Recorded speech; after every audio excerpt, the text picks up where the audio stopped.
देश में 5 करोड़ से ज़्यादा मामले लंबित हैं। सुप्रीम कोर्ट में 80,000 से ज़्यादा। जज साहब लोगों की छुट्टियां बहुत हैं। तो लोग गंजी में आना शुरू कर दें।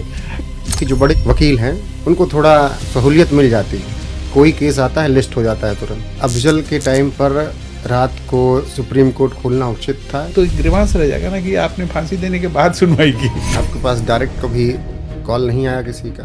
कुछ कहीं से लगा, मुझे इंकलिंग हुआ कि प्रेशर पड़ा है, और जो मैं PIL सुन रहा था जो सीनियर जज, तो फिर बाद में वो PIL का मैटर दूसरे जज के पास भेज दिया गया।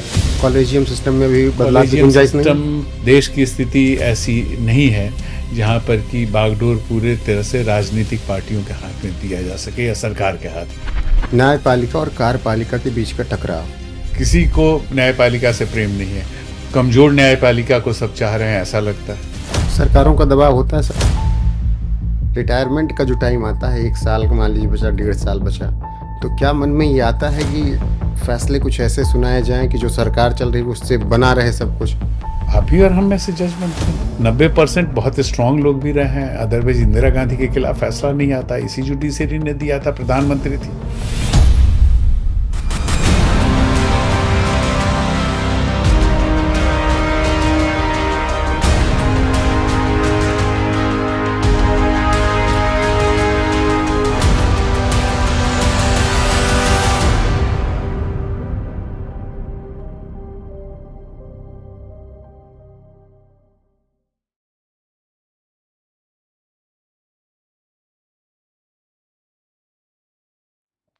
स्वागत है आप सभी का एनवेफ न्यूज पर। मैं हूं आपके साथ रोहित। ये वो दौर था जब जेपी आंदोलन से देश आगे बढ़ रहा था।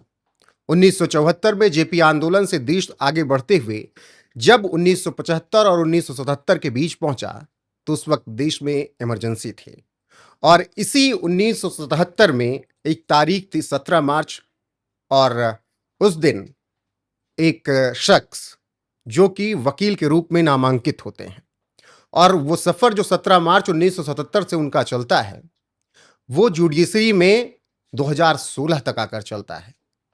अब उसके बाद एक तारीख आती है 29 दिसंबर 1998, वो पटना उच्च न्यायालय में न्यायाधीश नियुक्त किए जाते हैं।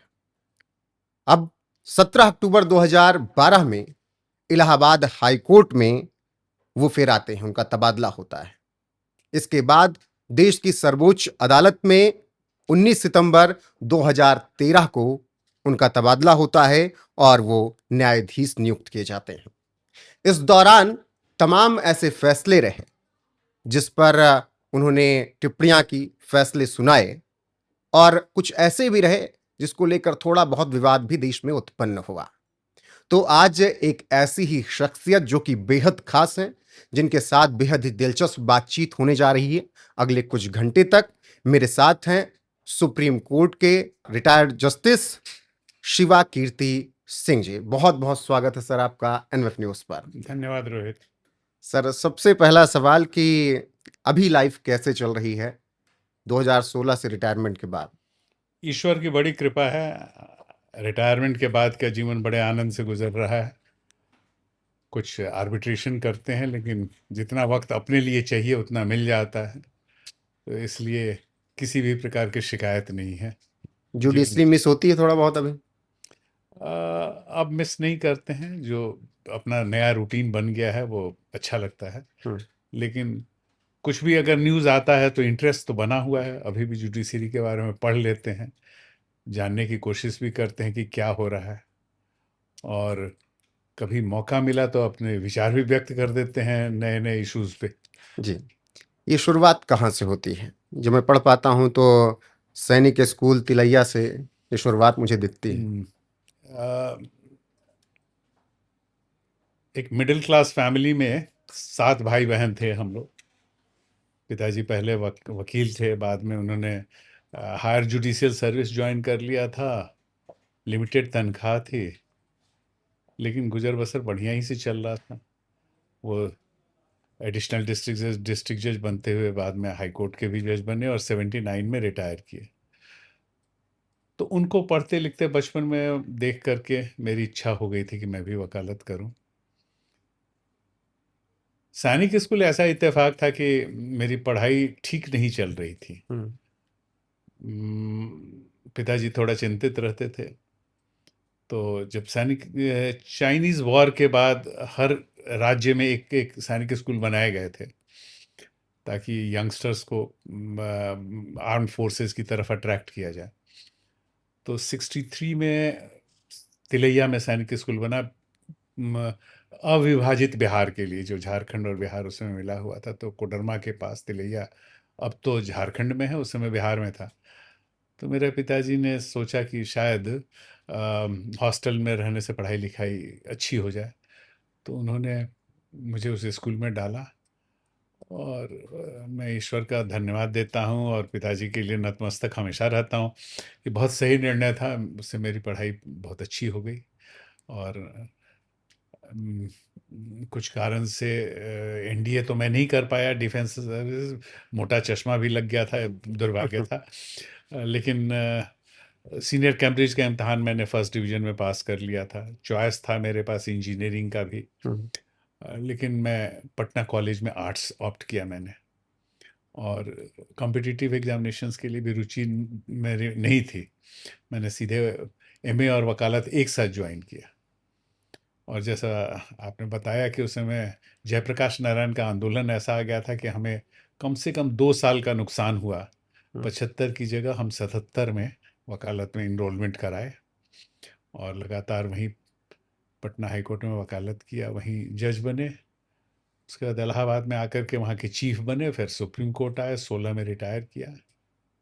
बिल्कुल, एक-एक न्यायालय पे बातचीत करेंगे। जी। आप 17 मार्च को नामांकित हुए वकील के रूप में और हम्म, 5 दिन ही आप उस इमरजेंसी वाली त्रासदी जिसको कहा जाता है, हम्म। आप उसमें 5 दिन ही वकील रहे, लेकिन वो दौर तो पूरा आपने देखा। एक बार आपातकाल की उस स्थिति को बताइएगा। आपातकाल की स्थिति, हम लोग उस समय कॉलेज में स्टूडेंट थे। उस ज़माने में, उस दौर में पटना यूनिवर्सिटी में लालू प्रसाद यादव भी थे, नीतीश भी थे, और एक नरेंद्र सिंह थे। हुँ। तो ये लोग स्टूडेंट्स लीडर थे और इलेक्शन लड़ते थे, हम लोग वोट देते थे। और इमरजेंसी के दौरान में हम लोग बहुत व्यथित थे, ये जान के कि लोगों को अब डर के रहना पड़ता है। तो एक नए इंडिपेंडेंस गेन किए हुए कंट्री में कोई डर के रहे, ये सुनने में जानकर अच्छा नहीं लग रहा था। तो हम चाहते थे कि इमरजेंसी के खिलाफ कुछ संघर्ष चलता रहे, ताकि जल्द से जल्द ये ख़त्म हो। और जब ख़त्म हो गया तो बड़ी खुशी हुई। उस समय हम लोगों ने देखा, छात्र संघर्ष को देखा, बहुत नज़दीक से देखा, और जेपी के आंदोलन को देखा। जब होठों पर कपड़ा बांध करके और प्ले कार्ड्स सिर्फ था, तो उसको पढ़ कर के भी बड़ा आदमी मूव्ड हो जाता था। इमरजेंसी का दौर बड़ा बुरा दौर था, लेकिन जैसे हर काल बीत जाता है, वो भी बीत गया। 22 साल बाद सर जब आप पटना उच्च न्यायालय में आए, मतलब जब वकालत शुरू की उसके बाद, पटना उच्च न्यायालय उस दौर में आप थे, जब कहा जाता था कि वो जंगल राज का दौर था वहाँ पर और हर एक के लिए परेशानी थी। चुनौतियाँ थी पटना उच्च न्यायालय में बतौर जज? ऑनेस्टली अगर मैं बोलूँ तो मुझे एज ए जज कभी कोई चुनौती का सामना नहीं करना पड़ा। काफ़ी बाद की बात है, एक बार मैं सीनियर जज जब बन चुका था, तो हुँ। कुछ स्टेशन एरिया में बहुत ज़्यादा इंक्रोचमेंट था, रोड बड़े ख़राब स्थिति में इंक्रोचमेंट की वजह से हो गए थे। तो मैं चाहता था कि उनकी सफाई हो जाए, थोड़ा इंक्रोचमेंट कम हो जाए या हट जाए। अ, तो उस समय मुझे लगा कि नहीं, वो पॉलिटिकल विल उसके खिलाफ था। और अ, कुछ कहीं से लगा, मुझे इंकलिंग हुआ कि प्रेशर पड़ा है। और जो मैं पीआईएल सुन रहा था जो सीनियर जज, तो फिर बाद में वो पीआईएल का मैटर दूसरे जज के पास भेज दिया गया। जब मैंने कड़ाई करनी शुरू की, तब मुझे पहली और आखिरी बार ऐसा महसूस हुआ कि शायद कहीं से कभी दबाव आता होगा। आपके पास डायरेक्ट कभी कॉल नहीं आया किसी का, नहीं, धमकी टाइप नहीं, का? कभी नहीं, कभी हुँ। नहीं। मैंने कई कंट्रोवर्शियल मैटर्स भी सुने वहाँ पे। एक आईएएस थे जिनकी हत्या हो गई थी हम्म। मुजफ्फरपुर के हम्म। पास। उस केस में भी क्रिमिनल केस के ट्रायल के बाद सजा हुआ था। आनंद मोहन थे, उनकी पत्नी थी, और कई भी नेता थे उसमें। तो उनके अपील को भी मैंने सुना, कभी कोई प्रेशर नहीं आया। मैंने उसमें देखा था कि गुंजाइश थी, तो मैंने कईयों को बेनिफिट ऑफ डाउट दिया। आनंद मोहन को सिर्फ उसमें सजा मैंने किया था, हम्म। जो कि बाद में सुप्रीम कोर्ट से भी रह गया। तो ये तो आनंद मोहन या जब बाहुबली थे सब ये, ये तो बाहुबली थे। कभी ऐसा वो नहीं हुआ कि इन लोगों ने धमकाया हो, कुछ किया? नहीं, मुझे कभी नहीं था, हम्म। कभी नहीं ऐसी मुझे फीलिंग कभी नहीं आई। हम्म। कुछ जजों के बातचीत से मुझे ऐसा आभास होता था कि कुछ के पास शायद प्रेशर कभी पड़ता होगा।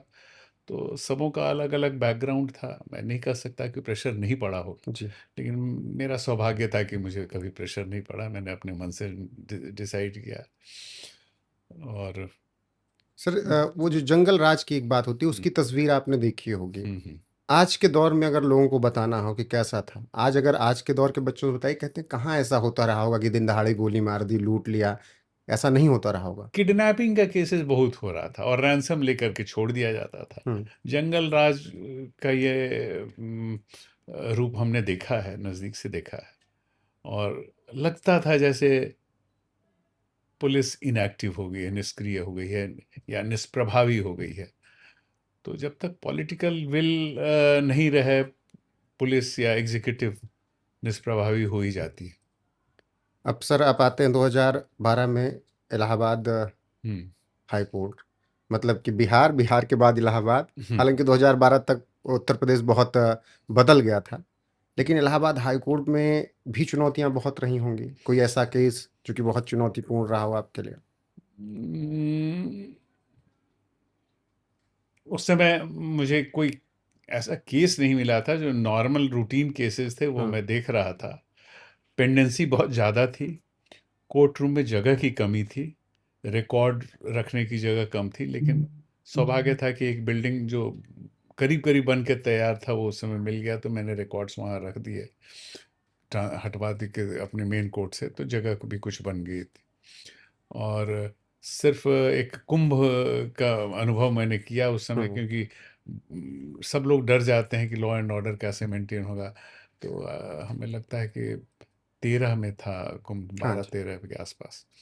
तो उस महाकुंभ के समय मैंने कई मीटिंग्स करवाई थी, और अश्योरेंस लिया था एडमिनिस्ट्रेशन से कि कोई अनटोवर्ड इंसिडेंट ना हो।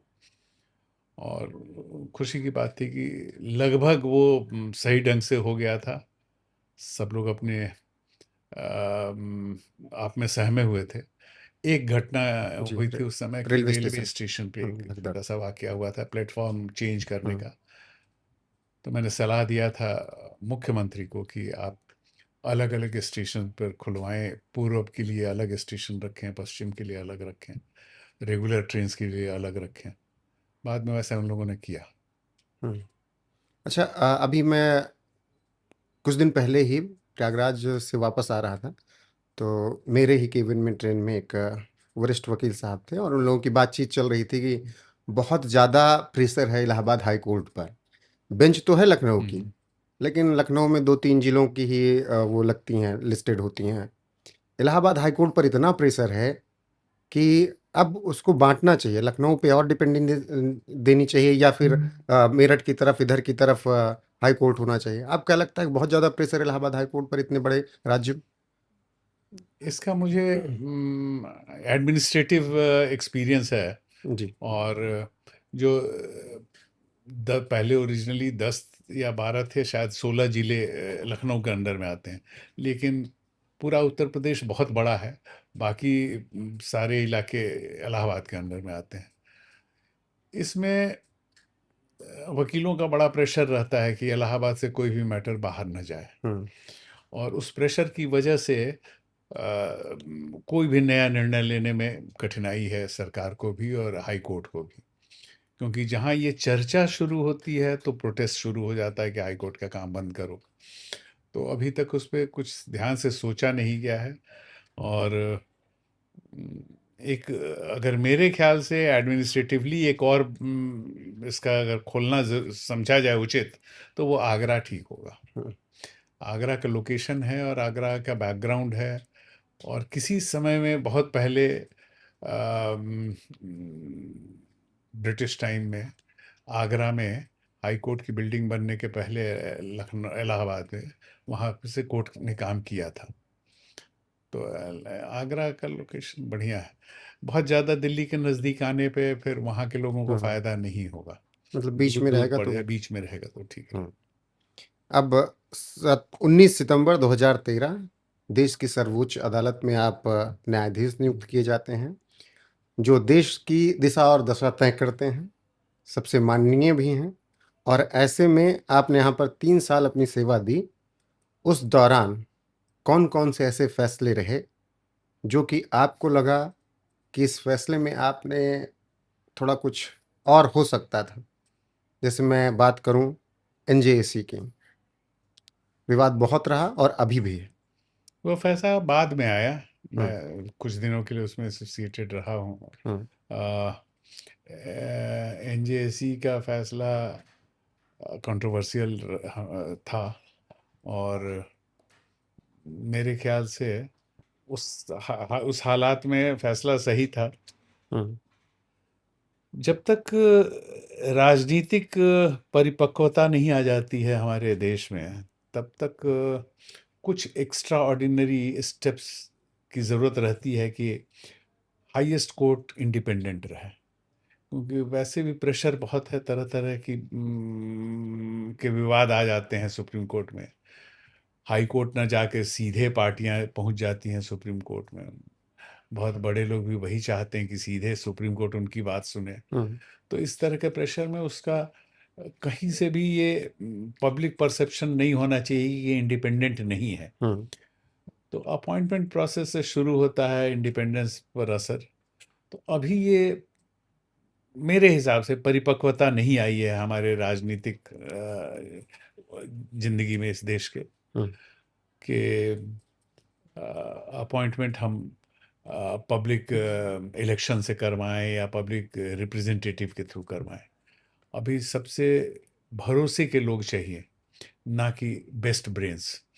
बेस्ट ब्रेन्स हमको साइंटिस्ट चाहिए, इंजीनियर चाहिए, डॉक्टर चाहिए। हम्म, लेकिन जो लॉ का इंटरप्रिटेशन और लॉ को एग्जीक्यूट करना, ये ऐसे लोगों पर डिपेंड करना चाहिए जो कि प्रेशर में ना आ सकते हो, जिनके कैरेक्टर स्टडी भी अच्छे ढंग से हुई। तो सिर्फ सर। आईक्यू पर नहीं हम्म, डिपेंड करता है ये। और उस फैक्टर को समझने के लिए सबसे ज़्यादा जो है सो जजेस जो सुनते रहते हैं वकीलों को, रोज़ देखते हैं उनके कार्यकलाप को, वे बेस्ट जजेस हैं। हम्म, अगर वो निष्पक्ष होकर के सिलेक्शन करें, तो उनसे बढ़िया चूज करने वाले एजेंट्स नहीं हो सकते। सर वही मैं कह रहा हूँ कि एनजेएसी संविधान के मूल ढांचे, विशेष रूप से न्यायिक स्वतंत्रता का उल्लंघन नहीं करता है। यही समझा गया, यही हम्म, समझा गया। कभी तो ऐसा समय आएगा जबकि हमें भरोसा करना पड़ेगा सरकार पे और बाकी लोगों पर कि वो भी पार्टिसिपेट करें। लेकिन हाल फिलहाल अभी जो है सो देश की स्थिति ऐसी नहीं है जहाँ पर कि बागडोर पूरे तरह से राजनीतिक पार्टियों के हाथ में दिया जा सके या सरकार के हाथ में। तो कॉलेजियम सिस्टम में भी बदलाव की कॉलेजियम गुंजाइश नहीं है? सिस्टम चले, और कॉलेजियम सिस्टम को भी थोड़ा इम्प्रूव करने की ज़रूरत है। ये कोर्ट को अपने खुद बार बार सोचते रहना चाहिए, क्या हम इम्प्रूवमेंट ला सकते हैं। सर आपके नज़रिए से क्या बदलाव दिखता है? सबसे बड़ा तो एक मैकेनिज्म है कि ट्रांसपेरेंसी रखिए, किस किस को आपने कंसीडर किया हम्म, और किस किस को आपने चुना किस कारण से और नहीं चुना किस कारण से। कि अगर सरकार देखना चाहती है तो सरकार को उपलब्ध रहे कि ढंग से चल रहा है कॉलेजियम सिस्टम, मनमानी नहीं है, किसी तरह का पक्षपात नहीं हो रहा है। तो रीजंस रिकॉर्डेड होने चाहिए, कम से कम गार्डेड रहे, सरकार के एक स्तर तक जाए सरकार तो उसमें देख सकती है। जैसे अभी एक केस हुआ सर मुंबई हाई कोर्ट में, एक बीजेपी की प्रवक्ता रही वो पहले, हम्म, फिर अभी वो जज बन गई, तो सवाल उठा कि अगर वो फैसले देंगी तो क्या वो फैसले एक तरफा नहीं हो सकते हैं, क्योंकि वो किसी की विचारधारा के साथ हैं। मैं उनको जानता नहीं, हो सकता है कि वो बिल्कुल भरोसे के लायक हों, हम्म। लेकिन वही पब्लिक परसेप्शन की बात है। पहले से हम लोगों का विश्वास था कि जो ओपनली किसी पार्टी पॉलिटिक्स में इन्वॉल्व है, हम्म। किसी पॉलिटिकल पार्टी से कमिटेड है, हम्म। तो उसको नहीं ले हम, क्योंकि लोगों में विश्वास कम हो जाएगा। हम्म। सरकार हमेशा किसी न किसी तरफ से पक्ष विपक्ष में रहती है अधिकांश मुकदमों में। हम्म। तो ये परिपाटी अब बदलती नज़र आ रही है। मेरे हिसाब से ये बहुत अच्छी परंपरा नहीं है, ये देश की जुडिशरी के लिए सही नहीं। सही नहीं है। लोगों का भरोसा नहीं उठना चाहिए। हम्म। और जो जिन जजों ने कोई भी गलती की है, भरोसा तोड़ रहे हैं, तो उनके खिलाफ सुप्रीम कोर्ट खुद रिकमेंड कर रहा है। तो आपने ये भरोसा तोड़ने वाली बात आई, तो अभी आगे सवाल था लेकिन यहीं पर मैं पूछूंगा। यशवंत वर्मा जी को लेकर, जिस तरीके से उनके घर से कैश बरामद हुआ और उन्होंने कहा कि मुझसे उसका कोई लेना देना नहीं है, हालांकि फिर उनको इलाहाबाद हाई कोर्ट भेजा गया, वो नहीं गए। अब इसके बाद महाभियोग लाने की तैयारी है पूरी तरीके से सदन में। तो इस पूरे केस को आप किस तरीके से देखते हैं? देखिए, ये क्रिमिनल ट्रायल नहीं हो रहा है कि मैं चाहूँगा कि 100% प्रूफ आए कि जी। पैसा किसका था। बहुत तरह के सवाल उठते हैं, कहीं किसी हो सकता है पैसा किसी और का है, लेकिन मेरे घर में या मेरे घर के किसी आउट इस समय। हाउस में सर्वेंट रूम में अगर इस तरह का पैसा निकलता है, तो मोरल रिस्पॉन्सिबिलिटी पर ही इस तरह के पोस्ट को छोड़ने की आवश्यकता होनी चाहिए। इसीलिए मेरे ख्याल से इसमें लड़ाई की गुंजाइश नहीं होनी चाहिए। खुद ब खुद इस परिस्थिति को देखते हुए कि अगर पैसा मेरा नहीं भी था तो किसी ने रखा, और मेरी नैतिक जिम्मेदारी बन जाती है कि उसकी जिम्मेवारी लूं। और जब खास करके जब पूरे अच्छी तरह से कोई एक्सप्लेनेशन नहीं आया है, क्योंकि जो सीनियर्स हैं, सुप्रीम कोर्ट की इंक्वायरी कमेटी है, पीयर्स हैं, उन लोगों ने देखा, समझने की कोशिश की। जब उनके समझ में आ रहा है कि इसमें नहीं, सफाई ठीक नहीं है, तो उन लोगों ने रिकमेंड किया है कि एक्शन लिया जाए इम्पीचमेंट का। तो इस हालत में किसी तरह का शक नहीं है मुझे कि जिस तरह से सर्विस मैटर्स में, एडमिनिस्ट्रेटिव मैटर्स में प्रिपॉन्डरेंस ऑफ प्रोबेबिलिटी लगता है इसमें कुछ गलत हुआ है, तो फिर हाई कोर्ट और सुप्रीम कोर्ट के जजेस की मर्यादा बचाते हुए, पद की मर्यादा बचाते हुए, मेरे ख्याल से रेजिग्नेशन का स्टेप सबसे उचित होता। बिल्कुल, लेकिन अब महाभियोग की तैयारी है, और यही आम जनता ने पूछा कि यही अगर हमारे घर में निकल आता, हम तो 2 लाख रुपए भी कैश नहीं रख सकते हैं, 1.5 लाख भी नहीं रख सकते।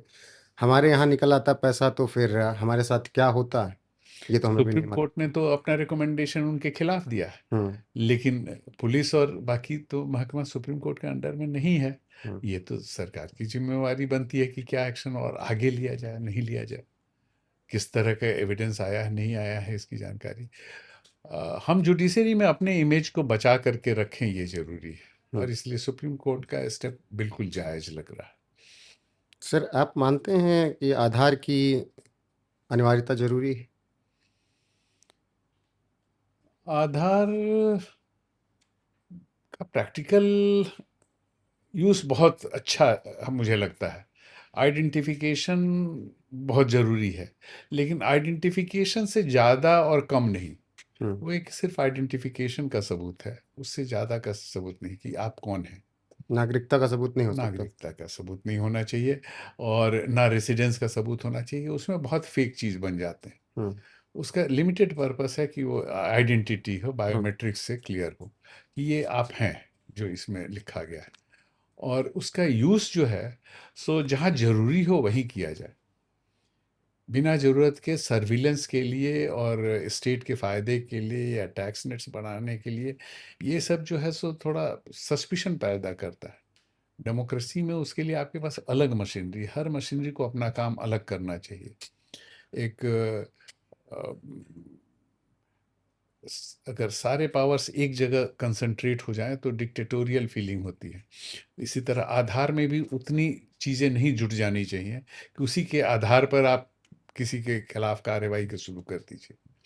तो आधार का एक लिमिटेड यूज़ होना चाहिए, कहाँ होना चाहिए, और जो यूज़ कर रहे हैं उसको भी पब्लिक डोमेन में नहीं आना चाहिए। सर, अभी हाल फिलहाल में या इससे पहले की सरकारों में भी रहा है न्यायपालिका और कार्यपालिका के बीच का टकराव, और अभी तो बहुत ज़्यादा बातें हुई। क्या कुछ नहीं कह दिया गया राजनीतिक पार्टियों की तरफ से सीजीआई साहब को? न्यायपालिका और कार्यपालिका का जो ये टकराव है। देखिए, ये समय समय की बात है। न्यायपालिका वही है, किसी व्यक्ति विशेष से कोई गलती हो जाती है कभी, हम्म। कम बेसी, किसी को ध्यान नहीं रहता है कि हम किसी को इनवाइट कर रहे हैं तो उसमें क्रिटिसिज्म भी हो सकता है, हम्म। और वो भी पूजा पाठ, और उसको छुपा करके नहीं रखा गया, पब्लिकली किया, लेकिन गलत स्टेप हो सकता है। इसका मतलब है कि न्यायपालिका बुरी है, ये नहीं है। और जो ये दस्तूर देख रहे हैं, जो हर ये कि जो भी प्रेशर बनाना चाहता है वो क्रिटिसाइज करता है। समय समय की बात है, किसी को न्यायपालिका से प्रेम नहीं है, कोई नहीं लगता कि न्यायपालिका के हित में बात कर रहा हो, चाहते हैं कि मेरी बात सुने। कमजोर न्यायपालिका को सब चाह रहे हैं, ऐसा लगता है। कोई हम्म। न्यायपालिका को बहुत मजबूत नहीं देखना चाहता। नहीं, सवाल अगर कोई और उठाता तो ठीक था। देश के तत्कालीन उपराष्ट्रपति ने उठाना शुरू कर दिया। धनखड़ साहब ने बहुत सवाल उठा ये दिए। प्रेशर बनाने की बात है। इसीलिए मैंने कहा कि ना मैं गवर्नमेंट को क्रिटिसाइज कर रहा हूँ, ना अपोजिशन को, सब एक ही रंग में है। हम्म। मौका मिलते हुए चाहते हैं कि मेरे दबाव में रहे, दबाव बनाने के लिए कभी ये बोलते हैं, कभी वो बोलते हैं। न्यायपालिका अपने आप में लोगों के कॉन्फिडेंस गेन करके रहे, अच्छे स्वस्थ रहे, मजबूत रहे, ये चाहने वाले कम हैं। लेकिन यही हुआ ना कि कानून जब सुप्रीम कोर्ट बनाने लगेगा तो फिर हम क्यों हैं? अ, जब आप गलत कानून बनाते हैं तो उसको, कानून को स्ट्राइक डाउन कर दिया जाता है। उसके बाद कुछ संकेत दिए जाते हैं, उन संकेतों पर जब काम नहीं होता है तो वैक्यूम छोड़ देने से आप एग्जीक्यूटिव से रूल करते हैं, एग्जीक्यूटिव रूल्स आ जाते हैं। हम्म। कानून के न रहने पर आपके एग्जीक्यूटिव डायरेक्शन से काम करते हैं। तो जो कानून से आप करना चाह रहे थे वो एग्जीक्यूटिव डायरेक्शन से होने लगता है। हम्म। इसीलिए उस हालत में वैक्यूम में छोड़ नहीं सकता है कोर्ट, गलत चीज़ को नहीं परमिट कर सकता है। हम्म। जब आप कानून से नहीं कर सकते थे तो कानून तोड़ देने के बाद फिर आप कर रहे हैं, क्योंकि नया कानून नहीं आ रहा है। तो हर हालत में तो नहीं कानून बनता है, लेकिन इंटरिम अरेंजमेंट के लिए कभी कभी डायरेक्शन देना पड़ता है, ताकि पब्लिक के फंडामेंटल राइट्स का कोई वैल्यू कुछ मतलब रहे, उसको कोई भी इग्नोर नहीं कर सकता। सरकारों का दबाव होता है सर, आपके कार्यकाल में कभी रहा? चांस ऐसा था कि मैं हाईएस्ट लेवल पे नहीं था, हम्म। और इसीलिए अगर दबाव पड़ेगा भी तो हाईएस्ट लेवल पर ही पड़ना चाहिए। एज ए जज मेरे पर कभी दबाव नहीं आया, हम्म। किसी तरह का नहीं। अगर आप लोग सार्वजनिक कहीं मिल भी लेते हैं किसी नेता से या मुलाकात हो हम्म। गई, तमाम प्रोग्राम में जाते हैं, तो कभी ऐसा होता है, जैसे चंद्रचूड़ साहब की मैं बात कर रहा हूँ, कि पूजा जब गणेश चतुर्थी प्रधानमंत्री नरेंद्र मोदी पहुंचे तब बहुत सवाल उठा, और उनके उसके बाद जो फैसले आए कहा गया कि उस मुलाकात का ही असर दिख रहा है। किस तरीके के फैसले आ रहे इससे मैं सहमत नहीं हूँ। देखिए, अकेले में मिलना अच्छी बात नहीं है। हैं? हम्म। अगर आप पब्लिक प्लेटफॉर्म पे या पब्लिक मीटिंग में या पब्लिक फंक्शन में, शादी ब्याह, इस तरह के फंक्शन में मिलते हैं तो कोई बुराई नहीं है, जहाँ पर कि और भी लोग हैं ऐसे। हम्म। अगर मैं घर में 1:1 बुला कर मिलता हूँ या जाके मिलता हूँ तो शायद ओहदे के हिसाब से ये उचित नहीं है। उसमें थोड़ी बहुत और होशियारी दिखाने की ज़रूरत है। हम्म। ये सब बोलने की ज़रूरत नहीं है, आदमी अंदर से जानता है कि क्या होना चाहिए, क्या नहीं होना चाहिए। स्वार्थवश उसको अगर हम इग्नोर कर दें, कुछ और आचरण करें तो गलत, अलग बात है। स्वार्थ बस ही मुझे, अब ये सवाल मेरे मन में आ रहा है। हम्म। रिटायरमेंट का जो टाइम आता है, 1 साल का मान लीजिए बचा, 1.5 साल हम्म। बचा, तो क्या मन में ये आता है कि फैसले कुछ ऐसे सुनाए जाएं कि जो सरकार चल रही है उससे बना रहे सब कुछ? क्योंकि उसके पीछे का उदाहरण है, तमाम ऐसे जस्टिस रहे जिन्होंने रिटायरमेंट लिया या सेवानिवृत्त हुए और उसके तुरंत बाद साल भर के अंदर उनको कहीं ना कहीं पद मिल गया।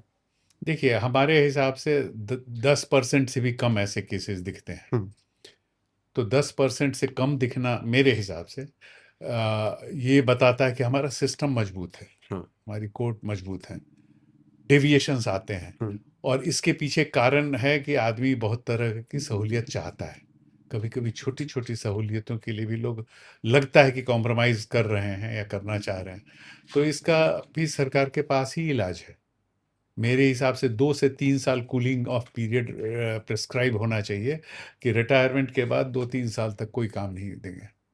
ये बहुत आसान चीज़ है। हम्म। ये सीनियर ब्यूरोक्रेट्स, सीनियर लेवल पे जजेज जो हाईएस्ट कोर्ट्स के हैं, high court and supreme court के, इनके ऊपर ये लागू होना चाहिए। बिल्कुल, आपने ब्यूरोक्रेट्स वाली बात कही। आज हैं बड़े अधिकारी हैं, पता लगा चुनाव आया, वीआरएस लिया और आज चुनाव लड़ लिया। सारे सारे पॉलिसी के अंदर की बात जान रहे हैं, होम सेक्रेटरी हैं, चीफ हम्म, सेक्रेटरी हैं, और कल जा करके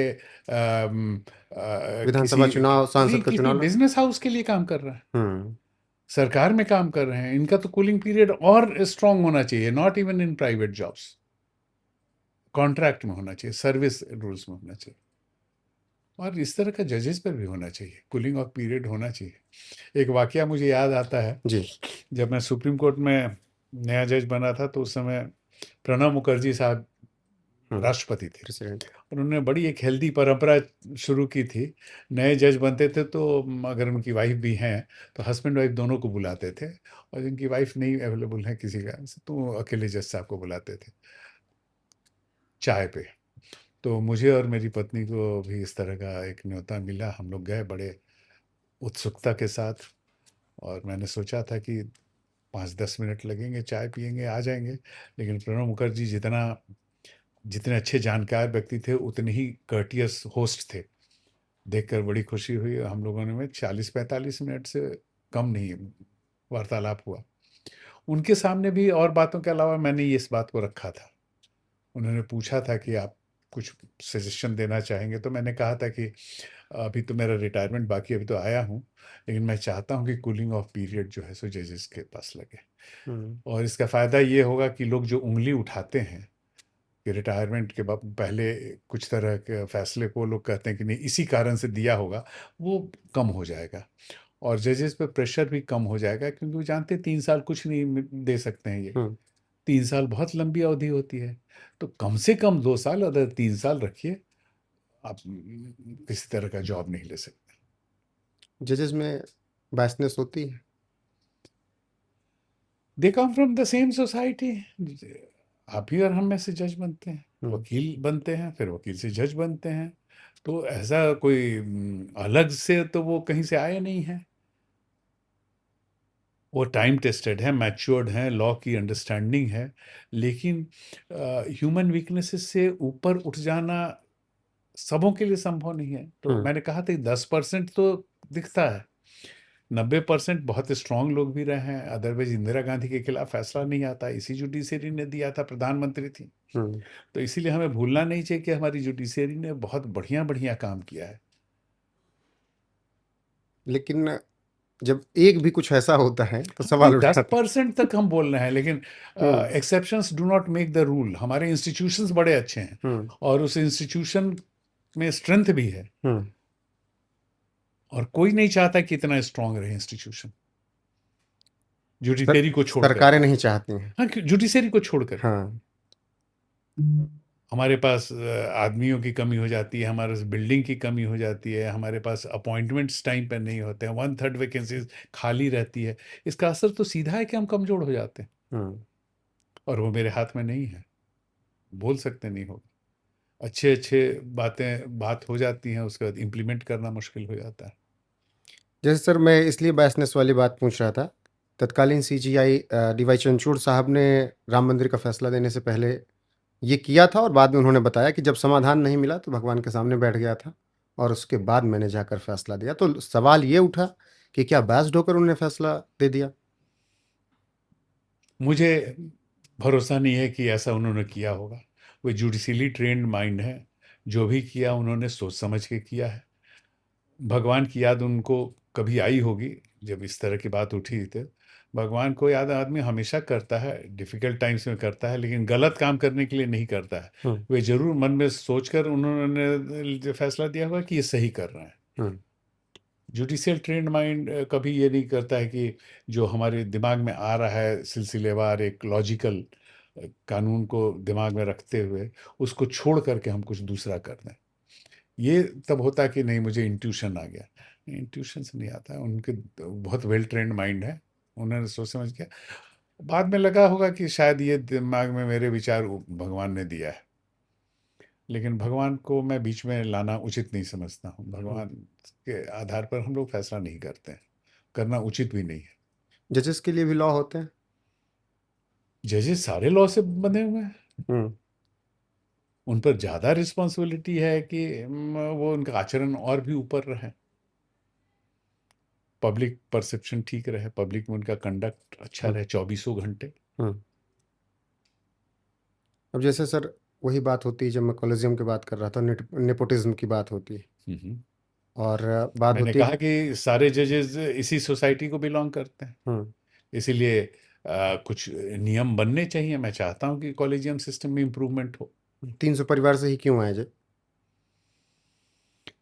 300 परिवार हो या 3000 परिवार हो, किसी का भी नाम आया है और उसके साथ साथ और भी 10 नाम आते हैं, तो कई जगहों से नाम आए, रिकमेंड कुछ ही नाम होते हैं, तो जो नाम आए थे और जो रिकमेंड हो रहे हैं उन दोनों का लिस्ट रहना चाहिए और रीजंस रहने चाहिए, ताकि कभी भी कोई भी उसको देख करके समझ सके कि क्या हो रहा है। हम्म। तो किसी भी कार्य को छुप के कीजिएगा तो कुछ गलतियां बढ़ जाती हैं, और पब्लिकली कीजिएगा तो गलतियां कम होती हैं। इसीलिए हम लोग बेस्ट जजमेंट वही मानते हैं जो कि पब्लिक हियरिंग के बाद हो। हम्म। हियरिंग के समय सब लोग नोट करते हैं, दोनों तरफ के लॉयर्स, और वो जानते हैं कि क्या फैसला होने वाला है, बाकी लोग को समझ में आए या ना आए। फैसला आ जाता है, अपने पक्ष में आए तो बहुत बढ़िया है, ना आपके पक्ष में आए तब फिर खराब, जुडिशरी बेकार है। बेकार। ये आज के दौर की राजनीति की मैं बात कर रहा हाँ। हूँ। अगर मोदी सरकार के खिलाफ कोई फैसला आ गया तब वाहवाही कांग्रेस करती है। अगर मान लीजिए किसी मामले में उनके पक्ष में फैसला आ गया, कहीं बस जज साहब ने कुछ लाभ के लिए फैसला दे दी, तो ये जो वाला कॉन्फ्लिक्ट अब शुरू हो गया है, ये ये खतरनाक ये है देश मैंने के लिए। कहा कि कोई नहीं चाहता है ये देश के लिए अ, खतरनाक है सर। कि हायर जुडिशरी जो है सो बहुत अच्छे स्थिति में रहे और मजबूत स्थिति में रहे। कोई पॉलिटिकल पार्टी उसमें बहुत इंटरेस्टेड नहीं है। ये देश के लिए खतरनाक है, ये वाला जो ट्रेंड चल रहा है। देश के लिए तो खतरनाक है। हम्म। इंस्टीट्यूशंस को वीक नहीं करना चाहिए। किसी भी इंस्टीट्यूशन पर उंगली उठाने के पहले पब्लिकली आपके पास पूरा आधार होना चाहिए, और जो तौल के बोलना चाहिए कि इससे नुकसान ज़्यादा होगा या फ़ायदा ज़्यादा होगा हम्म। समाज का, उंगली उठाने के पहले। क्योंकि आप नई चीज़ बनाने के परिस्थिति में नहीं है, तो पुराने को तोड़ना भी अभी वाजिब नहीं है। हम्म। सर तमाम बार सवाल होता है कि अगर कुछ पब्लिक को नहीं पसंद आया या उसे लगा कि ये चीज़ें नहीं होनी चाहिए थी, कोई फैसला आया, तो पब्लिक भी तो जज साहब से सवाल पूछ सकती है, उठा सकती है, या वीडियो के माध्यम से बोल सकती है। अब उसमें डर ये रहता है कि अवमानना का केस तुरंत हो जाता है, हम्म। तो यहाँ पर थोड़ा छूट देनी चाहिए। नहीं, जजेस को पब्लिकली बोलना नहीं चाहिए। नहीं जब तक जज हैं तब तक नहीं। रिटायरमेंट के बाद थोड़ा, जैसे हम इंटरव्यू दे रहे हैं, क्योंकि हम चाहते हैं कि अगर हमारे माध्यम से कुछ सुधार हो सके, रिफॉर्म्स आ सके, तो हमारी फीलिंग्स आए पब्लिक में। लेकिन जब तक आदमी जज की कुर्सी पे है, उसके जजमेंट और ऑर्डर्स बोलने चाहिए। अगर वो मुंह खोलेगा तो ज़्यादा शंका पैदा हो जाएगी। जैसे सर जजमेंट या ऑर्डर पर किसी आम जनता ने सवाल उठा दिया तो अवमानना का केस उस पर हो जाता है। वो जो कानून में प्रक्रिया है उसी के अनुसार वो सीधे प्रश्न नहीं जाना चाहिए उस जज को, क्योंकि पब्लिक स्पीकिंग नहीं परमिटेड होना आज चाहिए। एक बोलेगा तो कल दूसरा कल बोलेगा। दूसरा बोलेगा, ज़्यादा कन्फ्लिक्ट उठेगा, गवर्नमेंट के खिलाफ उंगली उठने लगेगी, ये इंस्टीट्यूशंस हिलने लगेंगे। हम्म।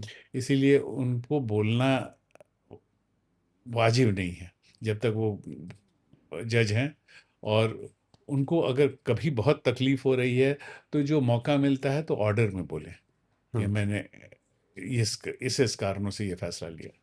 अब ये इसलिए सर सवाल, क्योंकि एक फैसला इलाहाबाद हाई कोर्ट ने कुछ वक्त पहले दिया कि नाबालिग लड़की के प्राइवेट पार्ट को पकड़ना, उसके पजामे को खोलना उसे पुलिया के नीचे खींच कर ले जाना बलात्कार करने की कोशिश नहीं है। इस फैसले से मैं सहमत नहीं हूँ, और इसका कानून में समाधान है ऊपर के कोर्ट में इसके खिलाफ अपील करना। अगर कोई भी अपील करेगा तो मुझे पूरी उम्मीद है कि वो सफल हो जाएगा, अपील अलाउ हो जाएगा। हम्म, ये फैसला गलत लग रहा है, ऐसे तमाम और फैसले रहे जैसे। लेकिन कोई भी जज गलती कर सकता है। जी। मैंने तो 10% का मार्जिन दे दिया है।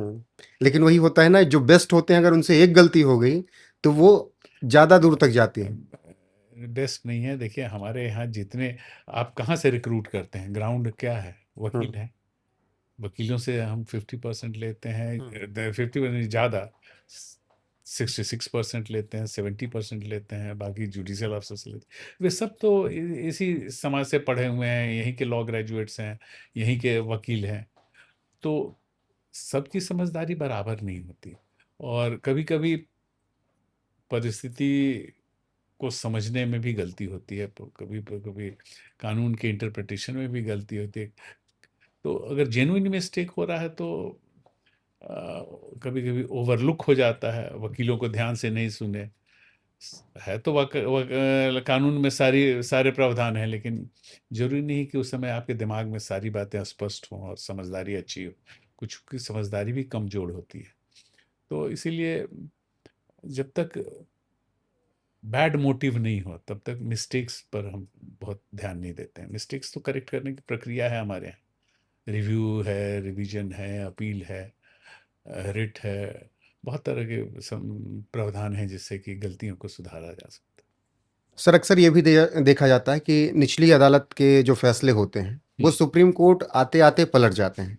क्या वहां पर सही सबूत नहीं मिल पाते हैं, या फिर सुप्रीम कोर्ट को क्या लगता है? अक्सर ये बहुत केसेस में होता है।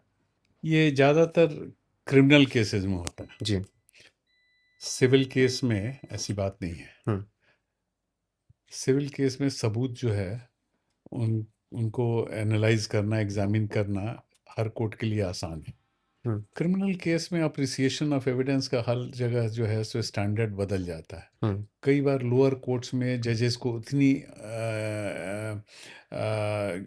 एक्सपीरियंस नहीं होती जितनी ज़रूरी है, और एक हमें लगता है उत्साह भी उनका रहता है कि पुलिस ने बड़ा मेहनत किया है, इतने उत्साह से पीपी साहब बहस कर रहे हैं, तो वो भी उत्साहित हो जाते हैं, सजा दे देते हैं। हम्म। और जब हम हाई कोर्ट में बैठ के अपील में देखने लगते हैं तो गवाही में कई जगह गलतियां दिखाई देती हैं, कमजोरी दिखाई देती है, तो हम इग्नोर नहीं कर सकते। कोई ऐसा केस आया सर आपके पास? बहुत आया, कोई एक बहुत आया। कहानी अगर याद हो। अम, हमने तो एक बताया था, वो आईएएस मर्डर केस का, हम्म, मुजफ्फरपुर वाला। उसमें जो है सो भीड़ में, अंधेरे में पहचान का कोई गुंजाइश नहीं था, सिर्फ आवाज़ को पहचानने की बात हो रही थी। हम्म, तो एक आध आदमी का, प्रोमिनेंट आदमी का आवाज़ तो पहचान सकता है, लेकिन 15-20 आदमी को अंधेरे में, भीड़ में, हम्म, सिर्फ आवाज़ से कि ये एक्यूज थे क्योंकि इन्होंने इनकरेज किया, कहा, ललकारा, तो थोड़ा मुश्किल था। लोअर कोर्ट ने उत्साह में दे दिया कि आईएएस ऑफिसर का मर्डर का केस था, और हम लोगों ने जब ध्यान से देखा तो हमें लगा कि नहीं, इसमें कमी है। हम्म, आनंद मोहन हो सकता है उस समय थे, बहुत चर्चा में थे, बहुत जाने पहचाने चेहरे थे, तो उनको और उनकी आवाज़ को पहचानने लगे।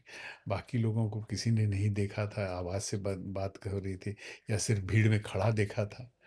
तो उस हालत में कन्विक्शन मेंटेन करना मुश्किल हो जाता है।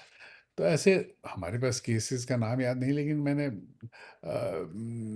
कम से कम 20-25 अपील में तो पाया था कि अम, जो स्टैंडर्ड ऑफ प्रूफ चाहिए, बियॉन्ड रीजनेबल डाउट्स, वो नहीं हो रहा था, लेकिन लोअर कोर्ट कन्विक्शन दे देता था।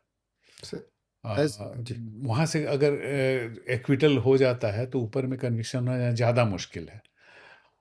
इसीलिए वो उनकी थोड़ी टेंडेंसी रहती है कि अगर सबूत उनको ठीक ठाक लगता है तो वो कन्विक्शन कर देते हैं, और फिर अगर हाई कोर्ट को लगा कि नहीं उसमें कमी है तो छोड़ देता है। हम्म, इसके पीछे साइकोलॉजी हो सकता है कि वो नहीं चाहते हो कि उनके स्तर से छोड़ दिया जाए, फिर उसका कन्विक्शन, अगर कुछ कन्विक्शन का केस भी है तो होना मुश्किल हो जाएगा। क्योंकि प्रिजम्पशन ऑफ इनोसेंस स्ट्रांग हो जाता है, लोअर कोर्ट से ही छूट चुके हैं। दूसरी दूसरी टेंडेंसी कारण, दूसरा कारण भी ये हो सकता है कि वो डरते हों कि कंट्रोवर्शियल है, लोकल केस है वहीं का जहां वो पोस्टेड है ट्रायल कोर्ट में, डिस्ट्रिक्ट में, वहाँ माहौल देख करके बहुत गर्मा घमा गहमी है, पुलिस प्रेशर है, तो साइकोलॉजिकली प्रेशर में आ जाते हैं कि केस तो बड़ा सेंसेशनल है, तो इसमें हमको कन्विक्शन कर देना उचित लगता है। सर ऐसा कोई केस हुआ जिसमें फैसला आ गया, न्याय हो गया, लेकिन बाद में या उसी टाइम पे आपकी राय अलग रही हो, अगर बड़ी बेंच रही हो 4 लोगों की या 5 लोगों की? मैंने कभी ऐसा फील नहीं किया है। जब भी मैंने फैसला दिया है हम्म। तो मैं अपने आप को जब आश्वस्त समझता हूँ कि इसको सज़ा देना उचित है, सब सफिशिएंट इसमें एविडेंस है, बियॉन्ड रीजनेबल डाउट्स, तभी मैंने सज़ा दिया है। मुझे कभी सेकंड थॉट्स नहीं आए कि इसमें मैंने गलत किया है। भले ही बाद में सुप्रीम कोर्ट से कोई फैसला उलट जाए वो दूसरी बात है, लेकिन जब तक मैं संतुष्ट नहीं हो जाता हूँ तब तक सुनवाई करते और या उस पर विचार करते रहता हूँ। जैसे सर एक केस बहुत अभी चर्चित रहा, कन्हैया लाल का मामला, कि उनके हत्यारों को बाद में बेल मिल गई, जमानत मिल गई, लेकिन जब एक फिल्म बनी तो उसको इसलिए रोक दिया गया कि उससे तनाव पैदा हो सकता है। लोगों ने पूछा कि उनके जमानत देते वक्त आपको तनाव नहीं दिखा और फिल्म से तनाव दिख रहा है, ये कैसे डिसाइड हुआ होता है? ये गलत है। ये जो है सो नया ट्रेंड देख रहे हैं, हम्म। ये freedom of speech and expression के खिलाफ है। अ, जब तक एकदम स्ट्रॉन्ग मटेरियल नहीं हो कि इस स्पीच से, इस एक्सप्रेशन से, फिल्म से सीधा वो तनाव हो जाएगा और बिल्कुल यही नतीजा आएगा कि हम्म। सोशल पीस ख़त्म हो जाएगा, तब तक रोक नहीं लगनी चाहिए। और इसका अथॉरिटी भी सिर्फ सेंसर बोर्ड को होना चाहिए। हम देखते हैं आजकल कि पब्लिक सेंसर आने लगा है, गवर्नमेंट सेंसर आने लगा है, सेंसर बोर्ड की ज़रूरत क्या है तब? हम्म। ये एक्स्ट्रा लीगल स्टेप्स जो है सो हमारे डेमोक्रेसी के लिए ठीक नहीं।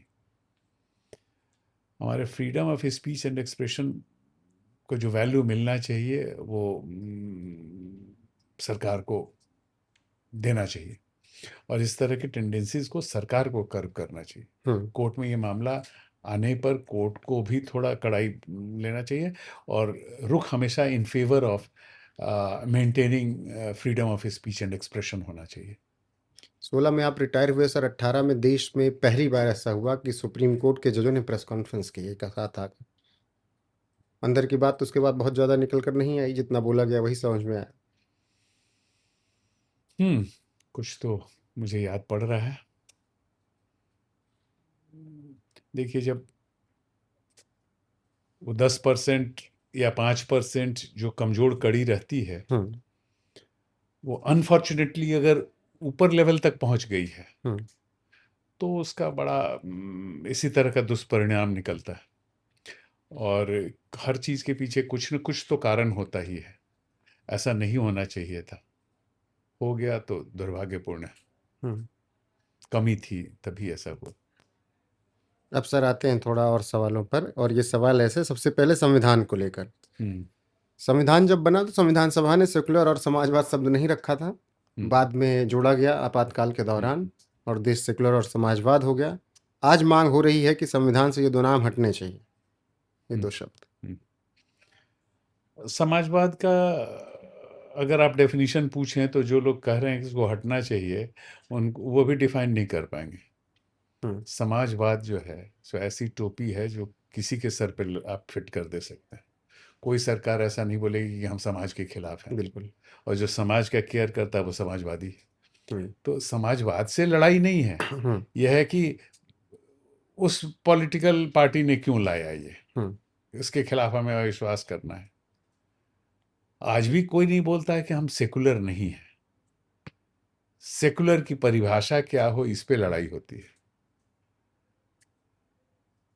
जैसा मैंने समझा है, हाल फिलहाल जो पिछले दशक में देखा है, वो ये है कि सेकुलर के नाम पे अपीजमेंट ना हो, उसकी हम्म। उसकी बात लोग करते हैं। वो जायज़ बात है। अपीजमेंट का मतलब है कि बराबर नहीं समझना, किसी को ज़्यादा समझना, किसी को कम, तो दूसरे को नाराज़गी हो जाएगी। तो अपीजमेंट न कीजिए, लेकिन सबको बराबर समझिए तो सेकुलर है। धर्म के आधार पे किसी को ज़्यादा और कम नहीं समझ करके अगर सबको बराबर दिखे तो सेकुलर है। सेकुलर का और कोई मतलब नहीं। सेकुलर आप वर्ड हटा करके आप करना चाहते हैं कि ये हिंदू राष्ट्र है, हम्म। तब आप खुल के आइए, उस पर रेफरेंडम कर लीजिए या कुछ कीजिए। इस कॉन्स्टिट्यूशन को फेंकना पड़ेगा, क्योंकि यहाँ जहाँ इक्वालिटी की बात है, वो क्लॉज जो है सो हमारे कॉन्स्टिट्यूशन का एक ऐसा हिस्सा है जिसको बेसिक फ्रेमवर्क का एक पार्ट मानिए, बेसिक फीचर्स जो है, जिसको बदलना भी संभव नहीं हो मेरे ख्याल से। तो इक्वालिटी और सेकुलरिज्म बहुत रिलेटेड है। संविधान में संशोधन जरूरी नहीं है। नहीं है। जब इक्वालिटी है तो सेकुलर आपको रहना ही है। जुडिशरी में रिफॉर्म की जरूरत। हर जगह रिफॉर्म की जरूरत है। हम्म। सिर्फ जुडिशरी को पिन पॉइंट करना गलत होगा, उससे ज़्यादा रिफॉर्म की जरूरत है और जगह भी। हम्म। आ, लेकिन जुडिशरी में भी रिफॉर्म चाहिए, हाईएस्ट लेवल तक में चाहिए, कॉलेजियम सिस्टम में रिफॉर्म चाहिए, मेरा यही कहना। सर, क्या ये सच है कि इस देश में सबसे तगड़ी लॉबी जजेस की है? ना, हम्म। जिसके पास पैसे की ताकत है, जिसके पास सेना की ताकत है, हम्म। उससे ज़्यादा बड़ी लॉबी किसकी हो सकती है? सरकार। जजेस के पास ना पर्स है ना सोड है, हम्म। दोनों के लिए उनको डिपेंड करना पड़ता है एग्जीक्यूटिव पर, इसलिए उनकी लॉबी नहीं हो सकती। हम्म।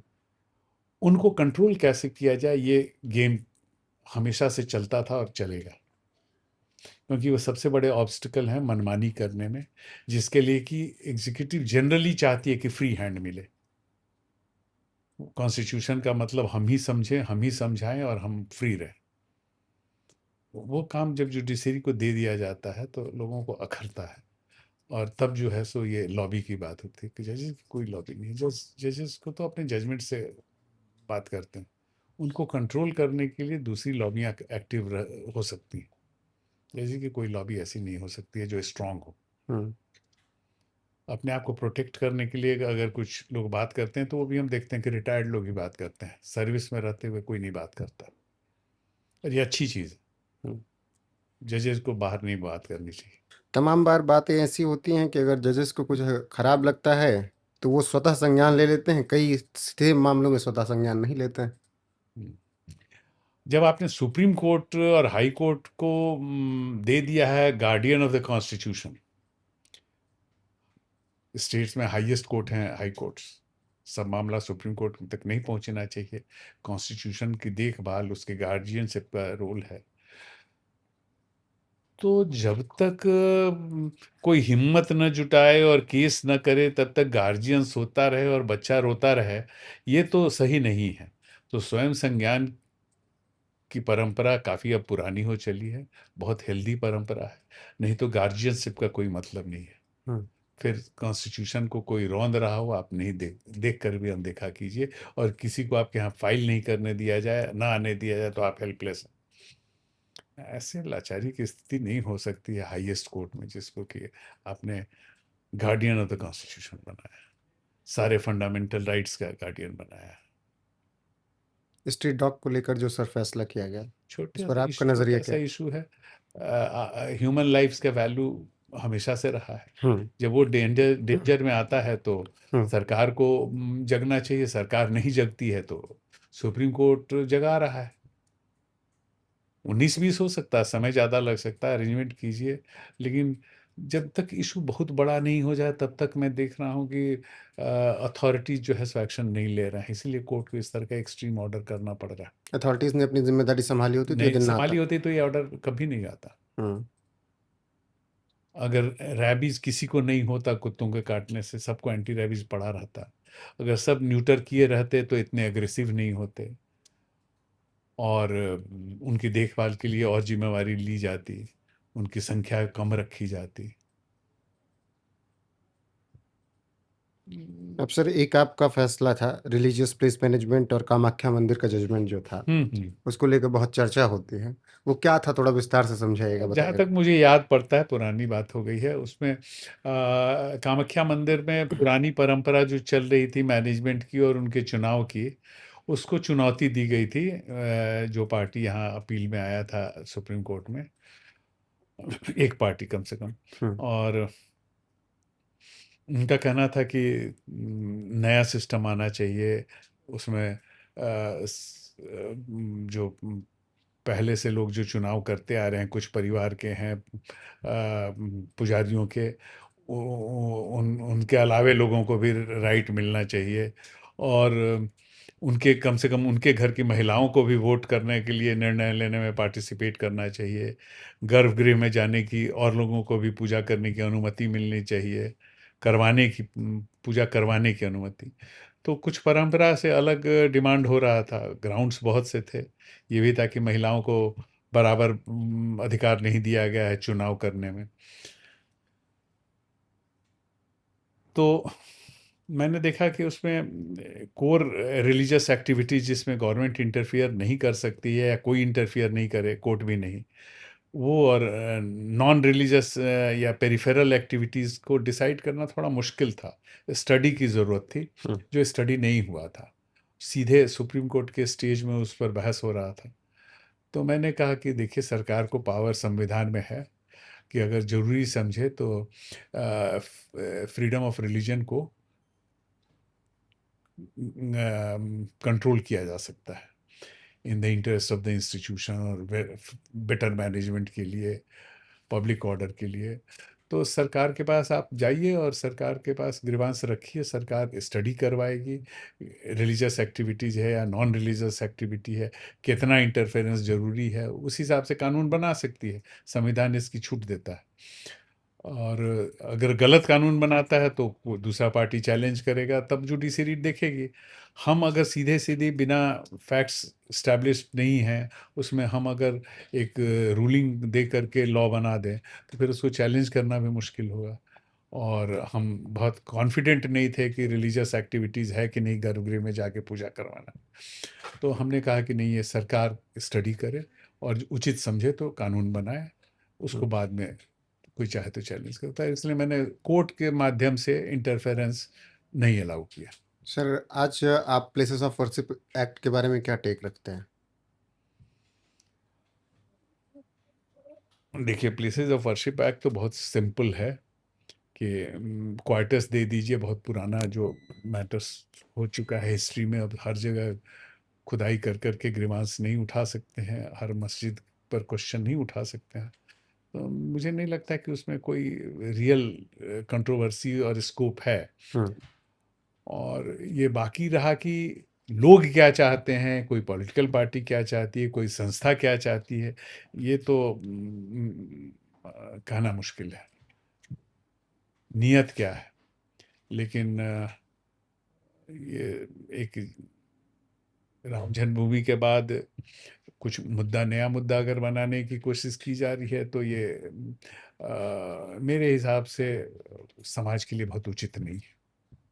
सर एक स्वतः संज्ञान के बारे में मैं बात कर रहा हूँ। देश इस वक्त सोशल मीडिया पे कह रहा है कि ये टोल प्लाजा वालों के लिए सुप्रीम कोर्ट को स्वतः संज्ञान लेना चाहिए, कुछ नियम कायदे कानून बना देने चाहिए।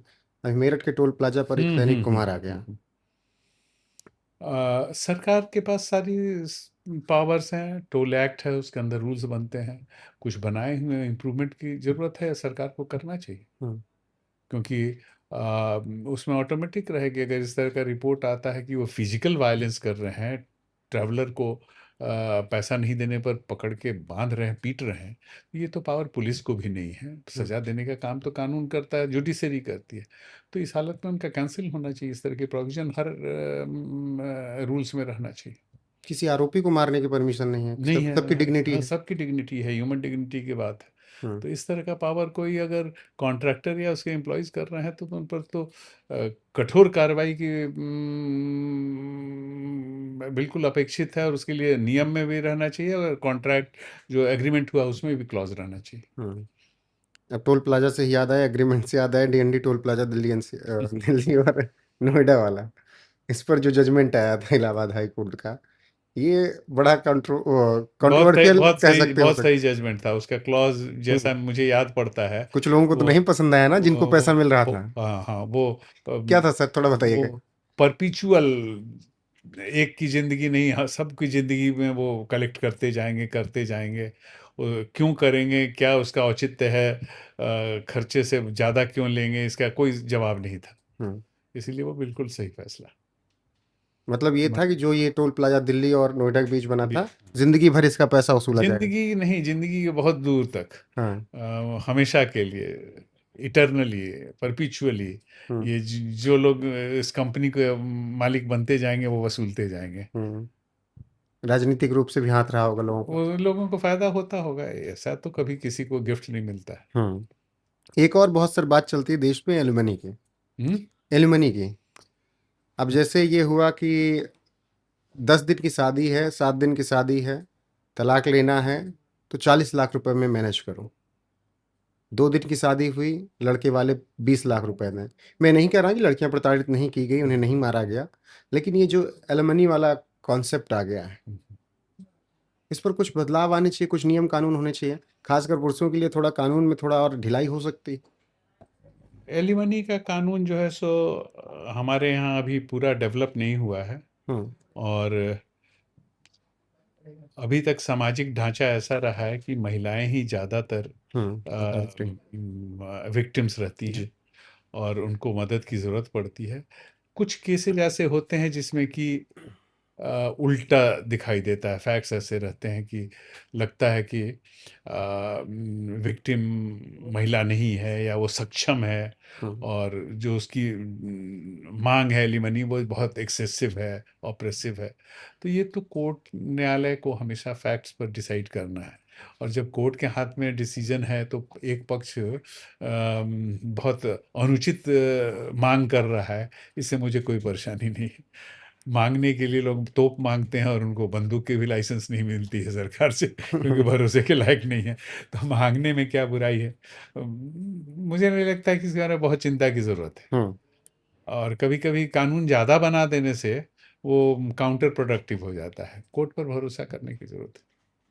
अब और एक कोर्ट गलती करता है तो ऊपर अपीलेट कोर्ट है, हम्म, रिविजनल कोर्ट है, इसीलिए बहुत चिंता नहीं। अच्छा, ऐसा होता है कि सुप्रीम कोर्ट के भी फैसले पर आप फिर से अपील कर सकते हैं।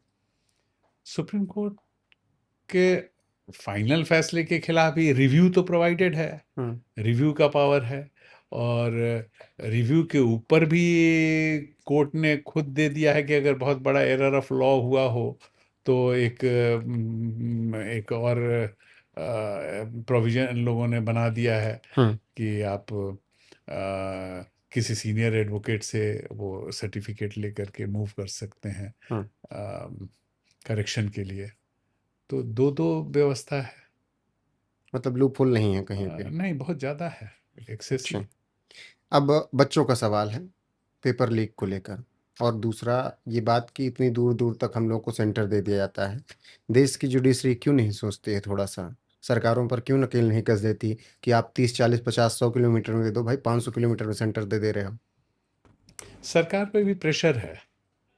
और जब कई जगह लोकल सेंटर्स बना दिए जाते हैं तो लीकेज का चांसेस बढ़ जाता है। तो एडमिनिस्ट्रेटिव चैलेंजेस है, उसको ध्यान में रखते हुए सरकार करने की कोशिश कर रही है। इसमें सरकार की मंशा अब नहीं बुरी हो सकती है, क्योंकि बहुत ज़्यादा पब्लिसिटी हो रहा है हम्म, जहाँ लीकेज हो रहा है। हम्म। ये वही बात है कि बहुत प्रेशस धन है, ये नौकरी इतनी प्रेशस हो गई है कि लोग ये तेन किसी भी प्रकार लेन से देन इसको कर। पा लेना चाहते हैं, इसीलिए लीक का केस बढ़ता जा रहा है। इसको रोकना बहुत बड़ा चैलेंज है। आपके पास कोई ऐसे केस आए थे एग्जाम से जुड़े हुए? एग्जाम्स लीकेज के कुछ केस हमने हाई कोर्ट के स्टेज में देखा था। हम्म, और उस समय तो मुझे शक हुआ था कि कुछ अथॉरिटीज़ का भी उसमें हाथ था, हम्म, जो कंडक्ट कराने वाले थे उसमें कुछ एम्प्लॉयज़ का हाथ था। तो ये यही बोला कि हाई प्रेशर सिचुएशन है। हम्म, इसमें सरकार तो किसी न किसी ये व्यक्ति पर जिम्मेवारी देती है, संस्था पर देती है। अगर वही धोखा दे जाए तो क्या करेंगे? हम्म।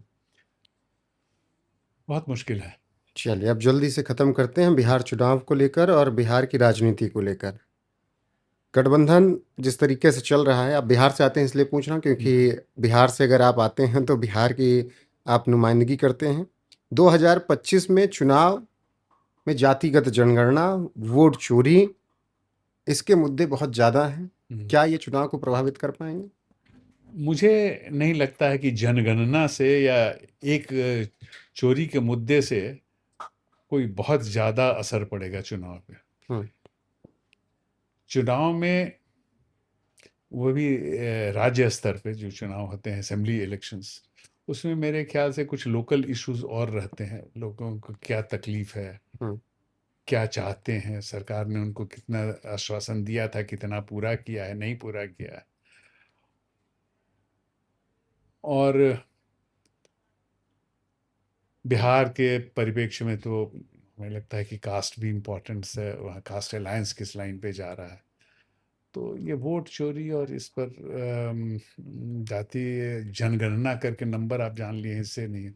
वोट आपको क्या है, आप पहले से जानते हैं, हम्म, और वो किस तरफ जाएगा, झुकेगा, ये कहना मुश्किल होता है। चुनाव में हर जगह अलग अलग परिस्थितियां बनती हैं, और एक हवा किधर की बह रही है, ये तो अभी कोई नहीं कह सकता है। हम्म, अभी तो कोई अनुभव उसका नहीं बिल्कुल। है मुझे, और मैं काफ़ी दिनों से बिहार से दूर भी रह रहा हूँ, इसलिए। लेकिन बिहार से दूर रहे हैं, खबरें पता चलती होंगी। हम्म। नीतीश जी का चेहरा अभी भी है कि वो बिहार को संभाल लेंगे? हमारे ख्याल से नीतीश जी को अब काफ़ी सक्सेसफुली उन्होंने काफ़ी दिन तक रेस दौड़ लिया, अब किसी सक्सेसर को चुन लेना चाहिए। हम्म, हमारा ऐसा अनुभव है पर्सनली। तो उनके लिए भी बढ़िया होगा और सक्सेसर के लिए भी अच्छा होगा। हम्म। तेजस्वी का भविष्य आपको कैसा दिखता है? तेजस्वी की फॉलोइंग है, लेकिन एक लिमिटेड ग्रुप में है। उसके बियॉन्ड अभी तक ऐसा कोई काम नहीं कर पाए हैं जिससे कि उनको वाइडर एक्सेप्टेंस मिला हो। हम्म, तो एक पर्टिकुलर लालू जी की परछाई से निकल नहीं पाए परछाई अभी। परछाई से अभी उस पर उतना असर नहीं है। हम्म, लेकिन जो परछाई है, हाँ, उस हम्म। पर सीधा डायरेक्ट कुछ नहीं है, लेकिन परछाई है, परछाई है। उसके बाहर वाइडर एक्सेप्टेंस जो होना चाहिए, वो हमारे हिसाब से भी नहीं है। प्रशांत किशोर। प्रशांत किशोर अननोन हॉर्स हैं, वो कुछ भी कर सकते हैं। हम्म, उनके बारे में मुझे जो अभी तक सुनने को मिल रहा है कि वो डार्क हॉर्स है। हम्म। चुनाव पलट भी सकते हैं। लड़ भी सकते हैं, नतीजा भी कुछ बदल सकता है। हम्म। लेकिन सर, बार बार ही देश की जनता मोदी की तरफ क्यों जा रही है? 14, 19, 24, 17 में यूपी, फिर तमाम राज्य। एक बार तुक्का होता तो चल जाता, बार बार बार बार। नहीं नहीं, उनको पूरा बैकिंग है, पूरा सपोर्ट मिल रहा है। हम्म, क्यों है कहना मुश्किल है, हम्म, लेकिन जो हो रहा है वो तो दिख रहा है, उनके साथ मेजॉरिटी है। हम्म, क्यों है मेजॉरिटी उनके साथ? बाकी उनके पहले के जो राज सत्ता में थे, वो पार्टियों ने क्या गलती की, हम्म। क्या ऐसा कर दिया कि जनता जो है सो मेजॉरिटी नरेंद्र मोदी जी के साथ जुट गई है और अभी तक अलग नहीं हो रही है। तो ये तो स्टडी का सब्जेक्ट होगा, बहुत इंटरेस्टिंग है। क्योंकि उनकी विचारधारा भी पता है सबको, सब कुछ सबको पता है। मालूम है, उनका बैकग्राउंड मालूम है, वो किस आइडियोलॉजी को बिलोंग करते हैं मालूम है, तब भी उनको मिल रहा है, वोट मिल रहा है। हम्म। तो कोई यहाँ तो उनका तोड़ आपको लगता है कि आप ईडी को चोर, सीबीआई की चोर, सुप्रीम कोर्ट पे सवाल उठाकर, चुनाव आयोग को चोर बोलकर उनका तोड़ निकाल सकते हैं? नहीं नहीं, इस सब से नहीं, इंस्टीट्यूशन को भी करके आपको नहीं मिलेगा कुछ उनके खिलाफ। जब तक वो जनता क्यों उनके साथ है, इसको समझ करके आप जनता का विश्वास नहीं हासिल कर पाएंगे, बहुत मुश्किल है। सर, आप लोग जब थे जॉब में, तब ऐसे ही स्वायत्त संस्थाओं पर सवाल उठते थे, ईडी पर, सीबीआई पर, सुप्रीम कोर्ट पर, चुनाव आयोग पर? नहीं, हम्म, देखिए, कुछ लोगों की विचारधारा जो है सो थोड़े रेडिकल होती है, थोड़ा एक्सट्रीम होता है। हम्म, तो वो पॉलिटिक्स में भी ये रेडिकलिज्म एंड एक्सट्रीमिज्म आप वगैरह में कहीं कहीं से थोड़ा थोड़ा दिखाई देना शुरू हुआ। बिजली के पोल पर नेता लोग को चढ़ते हुए देखा गया। तो ये कब शुरू हुआ और कहाँ खत्म होगा कहना मुश्किल है, हम्म, लेकिन ये बाद हाल फिलहाल का डेवलपमेंट है। हम्म। पहले थोड़ी और ज़्यादा लेकिन स्वायत्त संस्था जिम्मेवारी से लोग हम्म संस्थाओं को एड्रेस करते लेकिन थे। स्वायत्त संस्थाओं पर इस तरीके से सवाल उठाना देश के बुनियादी ढांचे को कमजोर करना है ना। हाँ, कमजोर करना है। पब्लिक डिस्कोर्स से अच्छा है कि आप कंक्रीट किसी भी मुद्दे को कानून के हिसाब से उठाइए और उस पर फैसला लीजिए। इस तरह से उंगली उठा देने से या पब्लिकली बोल देने से थोड़ा नुकसान ज़्यादा हो रहा है। हम्म अब आते हैं कुछ और आखिरी सवालों पर। सबसे बड़ी बात ये कि सवाल बहुत उठता है कि जो बड़े वकील हैं उनको थोड़ा सहूलियत मिल जाती है। कोई केस आता है लिस्ट हो जाता है तुरंत। खासकर कपिल सिब्बल जी के बारे में बात होती है। आप लोग के भाई टाइम था कुछ बड़े वकील जो रहे? हर जगह हमेशा रहता है, क्योंकि बड़े मामले जो है इम्पोर्टेंट मामले हैं उसमें बड़े वकीलों को रखा जाता है। हम्म तो मामले के इम्पोर्टेंस को देखते हुए कोर्ट सुनवाई का निर्णय लेता है। अब उसमें होना ही है कि बड़े मामले में बड़े वकील को पार्टियां रखती हैं। हम्म तो ये एक इत्तेफाक नहीं है, वो रीज़न है कि वो चूंकि उन वकीलों पर भरोसा रहता है पार्टीज को। तो कोई भी मैटर है, एक तरफ से ये रहेंगे, एक तरफ से अटॉर्नी जनरल रहेंगे, एडवोकेट जनरल रहेंगे, तो ये हम लोग देखते आ रहे हैं। तो हम्म इम्पॉर्टेंट मैटर्स को नहीं सुन करके हम इसलिए कि सीनियर एडवोकेट बहुत नामी गिरामी आ गए हैं तो हटा दें, तो वो उल्टा हो जाएगा, न्याय नहीं मिलेगा। तो ये एक तरह का दुष्प्रचार भी है। और कभी कोई गलती हो गई, अनइम्पॉर्टेंट मैटर को भी आपने सुन लिया, वो दूसरी चीज़ है, ये तब तो उंगली उठनी चाहिए। लेकिन जो मैटर इम्पॉर्टेंट है उसको न सुने, क्योंकि उसमें कपिल सिब्बल या उस बड़े तरह के कोई बड़ी हस्ती शामिल है या अटॉर्नी जनरल ने मेंशन किया है तो कोर्ट न सुने, ऐसे ऐसा नहीं होता है। With due respect to Supreme Court, मैं इसलिए ये सवाल कर रहा था कि अफजल के टाइम पर रात को सुप्रीम कोर्ट खोलना उचित था या फिर गलती थी? अगर किसी को फांसी पड़ने जा रही है तो फिर दोबारा खोल के क्या होगा, लेट से पहले ही देख सुनना है। हम्म इसीलिए उसका रिक्वायरमेंट क्या था, हो क्या, होने क्या जा रहा है, इस पर देखना है। तो अगर इमरजेंसी है तो है, उसका मेरिट तो इंटरफियर नहीं किया, बात खत्म हो गई। लेकिन हम सुनेंगे नहीं तब तो एक ग्रीवांस रह जाएगा ना कि आपने फांसी देने के बाद सुनवाई की। कितने हम्म हास्यास्पद हो जाएगा इंटरनेशनली। हम्म तो इसीलिए अपने नींद को तोड़ करके भी लोग उठ गए, चलो फॉर्मेलिटी पूरा करना ज़रूरी है। हम्म। तो इसमें कुछ गड़बड़ नहीं है, कभी देखिए। कभी कभार आप लोग डांट भी देते हैं वकीलों को? हम डांटते कम है, समझाते हैं। डांटने से माहौल बिगड़ता है, हम्म समझाने से माहौल अच्छा होता है। हम्म तो एक रिस्पेक्टफुल एटमॉस्फेयर, अच्छा एटमॉस्फेयर बनाने की जिम्मेवारी वकीलों पर भी है, जजेस पर भी है।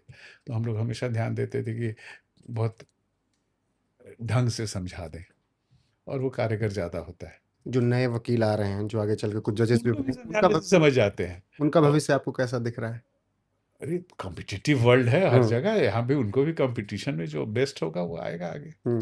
चैलेंजेस अब ज्यादा हो गए। हाँ, मेहनत तो जो करता है वो निकल जाता है। लेकिन अब आसानी भी तो हो गई ना। पहले सब कुछ ढूंढना पड़ता था फाइलों में जाकर, आज तो मोबाइल। सबको आसानी हो गई, तब भी कंपटीशन वही है। हाँ। पहले एक आदमी 12 घंटा जो जग सकता था वो खोज लेता था रात भर में केस हम्म लॉ। आज सबों को 1 घंटा में मिल जाता है, तो सब बराबर है। उसमें आगे बढ़ेगा वो जो कि थोड़ा उससे ज़्यादा मेहनत करके उसको पढ़ करके और उसमें जो मोर अप्रोप्रिएट है वो साइट करे। ना कि कुछ 10 केस साइट कर दिए, उसमें 5 अपने ही खिलाफ है, अंदर पढ़ा ही नहीं। तो मेहनत का आज भी गुंजाइश है सर, कंपटीटिव। न्याय बहुत महंगा हो गया है देश में। ऊपर के कोर्ट में और ज़्यादा महंगा हुआ है, इसके लिए कुछ करना चाहिए। हम्म हम्म, इस पे जो है सो हम कुछ भी बोलेंगे तो वकील समाज को अच्छा नहीं लगेगा। हम्म उनको खुद अपने ऊपर कुछ कंट्रोल करना चाहिए, क्योंकि प्रोफेशंस पे फीस के मामले में किसी तरह का कानून बनाना उचित नहीं होगा। तो जैसे प्रेस के साथ है कि सेल्फ रेगुलेट कीजिए, हम्म उसी तरह मैं कहूँगा कि लीगल समुदाय को भी सेल्फ रेगुलेशन की ज़रूरत है फीस के मामले में। हम्म। सर, सुप्रीम कोर्ट में वो कटघरा होता है जो मूवी में दिखाते हैं हम लोग को? जरूरत पड़ने पे उठ के आ जाता है। हम्म हाई कोर्ट सुप्रीम कोर्ट को कई मैटर्स में गवाही लेने की जरूरत पड़ जाती है। हम्म। ओरिजिनल ट्रायल्स चलते हैं हम्म। तो गवाह को तो कटघरे में खड़ा करते हम्म। हैं, एक्यूज को कटघरे में खड़ा करने का में कोई दिक्कत नहीं है। जनरली जरूरत नहीं पड़ती है, कभी कभार जरूरत पड़े तो कटघरा बना हुआ रहता है, ले आकर लगा देते हैं। कभी ऐसी पीआईएल आई, अरे यार भाई क्या साहब भेज दियो, हटाओ इसको, लिस्ट भी हो गई हो, गुस्सा आया कभी कि ये क्या पीआईएल है, कुछ भी सुनवाई करवा ले रहे हो? होता है, उसमें गुस्सा नहीं आना चाहिए, हाँ, टैकल कर लेना चाहिए। टैकल करना। हम्म। सर, कपड़ों को लेकर बहुत बात होती है कि ये अंग्रेजों वाला जो दौर था, तब की ड्रेस चल रही है। अब 79 साल हो गए, 80 साल, अब हमें अपने जुडिशरी में अपनी तरीके से कपड़े देखने चाहिए। तो लोग गंजी में आना शुरू कर दें। देखो भाई, कुछ तो डिसिप्लिन रहना चाहिए। स्कूल कॉलेज में भी जहाँ नहीं कह रहे ड्रेस दूसरा ड्रेस ड्रेस लागू हो प्रेस्क्राइब, जाए। दूसरा ड्रेस में कोई दिक्कत नहीं। हाँ। एक एक एक मत बनना चाहिए, और जो सही का कपड़ा हो उसको एक ड्रेस प्रेस्क्राइब रहना चाहिए। क्योंकि जिस स्कूल में स्कूल ड्रेस नहीं प्रेस्क्राइब रहता है, वहाँ कोई बच्चा 1,000 रुपये का बैग लाता है, कोई 10 रुपये का बैग लाता है, और उसमें बड़ा हार्ट बर्निंग हो सकता है, बच्चों के साइकी पर असर पड़ सकता है। इसी तरह हर प्रोफेशन में ड्रेस कोड होना चाहिए, और वही ड्रेस रह सकते हो बस। सर, गीता और कुरान पे ही हाथ रख के कसम खिलाते हैं। नहीं, अब ज़रूरी नहीं है, अब हम्म। आप अपने ईमान पर भी कर सकते हैं। हम्म। थोड़ा ओथ का फॉर्म बदल ये के। ये ऐसा क्यों था कि गीता और कुरान या हम्म, धार्मिक ग्रंथों पर ही हाथ रख के कसम खिलाएं? धर्म को पहले ज़्यादा वैल्यू दिया जाता था। हम्म। ये अंग्रेजों की मानसिकता वाली थी क्या? मानसिकता रही होगी, हम्म। उन्होंने वो वही करते थे जो देखते थे। एक बहुत इंपॉर्टेंट सवाल छूट रहा है सर। देश में 5 करोड़ से ज़्यादा मामले लंबित हैं, सुप्रीम कोर्ट में 80,000 से ज़्यादा। हम्म, इसका कारण क्या है, कैसे ये सॉल्व होगा? सबसे बड़ा कारण तो है कि हम लोग